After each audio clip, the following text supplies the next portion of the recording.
এই লোকটি লুকিয়ে তার মালিকের কাছে ভিডিও কল দেয়। হ্যাঁ রমজান, কি বলবি বল। মালিক চুপ করে থাকেন, দেখেন কি হয় এখানে। ছোট মালিক, এই যে নিন 2 প্লেট চিকেনের দাম, আর সব বাসনগুলো পরিষ্কার করেছি। আচ্ছা ঠিক আছে, তাহলে এসব উঠিয়ে ফেলো তাড়াতাড়ি। এই কথা বলে লোকটি তার চুপি চুপি টাকা নিয়ে তার পকেটে রাখে। এসব কিছু বসে বসে তার মালিক মোবাইলের মধ্যে দেখছিল। এত বড় ধোকা আমার সাথে। ভাইজান, মালিক ফোন করেছে, সে টাকা নিতে আসতেছে। ঠিক আছে, আসতে দে। তখনই মালিক সেখানে চলে আসে আর বলে, তুমি খুব ভালো কাজ করেছো। আমি তো ওই হারামখোরকে ভালো ভাবছিলাম, সে তো কিন্তু আমাকেই প্রতিদিন ধোকা দিচ্ছে। এবার চলো ওই হারামখোরকে মজা দেখাবো।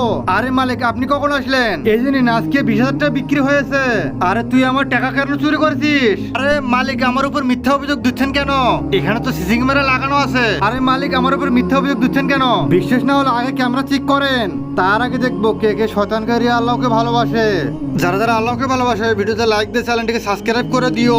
আর যারা শয়তানকে ভালোবাসে তাদের কোনো কিচ্ছু করার দরকার নেই। তখনই মালিক বলে, ওই ক্যামেরা দেখিনি, এই ক্যামেরাতে দেখছি আমি। টাকা চুরি করতেছিস তুই, তাড়াতাড়ি টাকা বের কর।